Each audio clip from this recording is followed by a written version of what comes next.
안녕하세요. 오늘은 빈크리스틴에 대해서 설명드리도록 하겠습니다. 빈크리스틴의 상품명, 회사에서 붙여준 약의 이름은 빌라신, 또 빈크란, 화이자 빈크리스틴 황산염 등이 제시가 되고 있습니다. 이 약의 허가 적응증이 굉장히 다양한데요. 급성 백혈병, 호즈킨병, 림프 6종, 세망세포 6종, 또 신경모세포종, 횡문근육종, 윌림스 종양 등의 허가가 돼 있고 다른 항암제와 병용하도록 추천되어 있습니다. 용법 용량도 항암학 요법에 따라 다양하다라고 보시면 되는데요. 식약처에 기재된 일반적인 용량을 살펴보면 성인에서 미리그램 퍼 미터 제곱당 1.4가 추천이 되고요. 소아에서는 미리그램 퍼 미터 제곱당 2가 추천이 되고 10kg 이하 소아에서는 처음 용량이 0.05mg per kg라고 기재되어 있기는 하나 항암학 요법에 따라서 다양하다라고 보시면 됩니다. 또한 이 약은 일주에 최대 용량이 2mg라고 보시면 되고요. 추천되는 투여법은 정맥주사라고 보시면 됩니다. 다음으로 FDA 박스형 경고문을 살펴보도록 하겠습니다. 그래서 박스형 경고문이란 의약품의 안전 관련 정보를 담은 경고문의 일종인데요. FDA, 미국 식약처에서 발표한 빈크리스틴의 박스형 경고문으로는 정맥내로만 투여가 제시가 되고 있습니다. 이 약을 정맥이 아니라 수막강 내로 투여하게 되면 이제 사망한다고 알려져 있어요. 그래서 그림에서 보시다시피 이렇게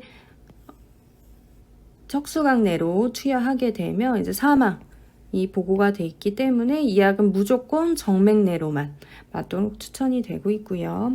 두 번째로 혈관의 유출이 제시되어 있습니다. 그래서 약을 선생님들이 잘 놔주시긴 하는데 약 자체가 정맥 밖으로 이제 누출이 되는 경우 이제 심각한 조직괴사에 이를 수 있다고 해요. 그래서 환자분들도 이제 주사 맞는 동안 그래 맞고 나서 뭔가 타는 듯한 따끔따끔한 느낌이 든다거나 붓는다거나 빨개진다거나 가렵다거나 이런 증상이 있진 않은지 꼭 잘 확인해 주셔야 되고요. 다음으로 빈도가 높은 이상 반응을 살펴보겠습니다. 그래서 식약처에 제시된 주된 이상 반응으로는 이제 저림감, 손발의 저림감을 의미하네요. 그래서 이런 저린 신경병증 같은 경우는 초반보다 나중에 나타날 확률이 높고요. 항암이 끝나고 이제 몇 개월이 아니라 이제 돌아오는데 몇 년이 걸릴 수도 있어요. 그래서 손발 저린 거에 대해서 꼭 잘 알고 계셔야 되고요. 그리고 탈모도 이제 21.9%로 제시가 돼 있고 또 하지 신부 반사의 약화미 소실도 10.7%라고 제시가 돼 있는데요. 이게 하지 근육 관절, 힘줄 같은 게 약화되거나 소실되는 것으로 이제 걷기 어렵다거나 다리에 힘이 없다거나 하는 것들을 의미를 합니다. 그리고 때때로는 권태감, 피로감, 또 손발의 통증, 근육의 위축이나 어지러움, 소변 보기 어려운 것도 제시가 되고 있고요. 또 단독으로 이제 주에 한 회 투여하게 되면 골수 억제 일종인 백혈구도 감소하게 되고요. 신경통, 아마 이런 저림감이나 신경성 통증을 얘기를 하는 것 같고요. 또 변비도 제시가 됩니다. 특히 빈크리스틴 맞으시는 분들은 변비를 잘 아셔야 되는데요. 우리가 항암할 때도 원래 설사도 잘 오고 변비도 잘 와요. 그래서 변비 같은 경우는 우리가 잘 못 먹기 때문에 또 활동도 줄어서 변비가 오기도 하지만 이 신경마비의 일종으로도 변비가 오기도 하고요. 이 심한 경우에는 장마비나 장폐색으로 가기도 해요. 그래서 내가 변 잘 보는지 이런 것들 잘 확인해 주셔야 되고요. 변을 잘 본다고 하는 건 이틀에 한 번, 뭐 하루에 한 번 이렇게 변을 잘 보는 거고 3일이 넘어가는 것 같다 하면은 변비일 수도 있어요. 앞서 살펴봤던 부작용을 예방하기 위한 방법, 또 나타나더라도 잘 지나가기 위한 방법을 살펴보도록 하겠습니다. 그래서 첫 번째로는 빈크리스틴을 정맥내로만 투여해야 한다. 이거는 선생님들이 면밀하게 확인을 주실 부분이고요. 두 번째, 혈관의 유출. 약물이 혈관 밖으로 잘 유출이 되는 약이다 보니까 선생님들도 잘 알고 계시지만 환자분도 꼭 확인을 해주셔야 돼요. 이게 혈관 밖으로 유출이 되다 보면 증상으로 뭐 가렵다, 붓는다, 따끔따끔하다, 막 타는 듯한 느낌이 든다, 피부가 빨개진다 이런 것들 꼭 확인하고 선생님께 바로 얘기를 주셔야 되고요. 두 번째, 손발 저린 거.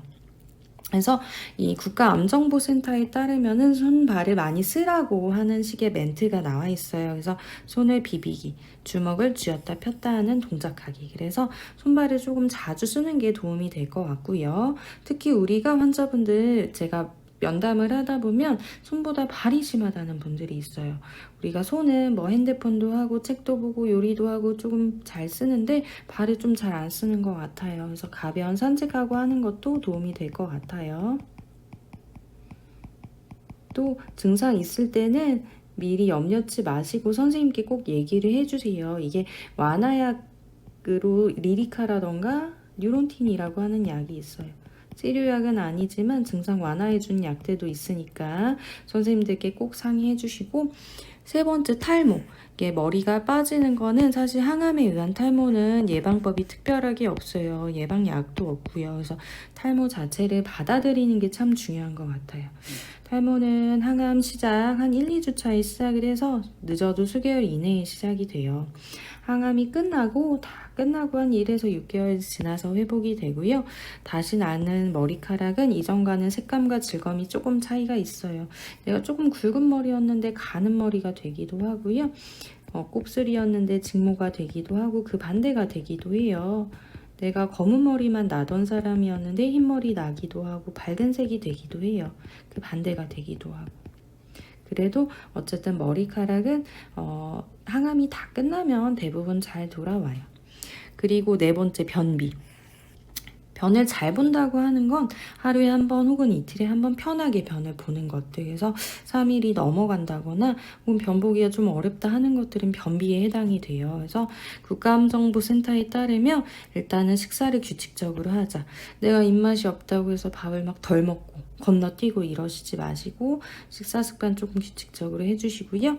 적절한 수분 섭취, 규칙적인 운동, 대변 보고 싶을 땐 참지 않기 추천이 되고 있고, 또 변비 증상 있을 때 그냥 참지 마시고 음식으로 해결하겠다 하지 마시고 선생님께 꼭 얘기를 하셔서 상비약 같은 거 받으시면 좋을 것 같아요. 그리고 제가 가끔 말씀을 드리긴 하는데 항암 부작용은 환자분마다 많이 달라요. 그리고 똑같은 환자분도 매회차 달라요. 그래서 미리 염려할 건 아니에요. 미리 염려할 거 아니고 우리 항암 부작용 미리 알고 항암을 시작하는 거고 예방법도 미리 알고 시작을 할 거니까 미리 염려하지 말자. 꼭 염두하셨으면 좋을 것 같아요.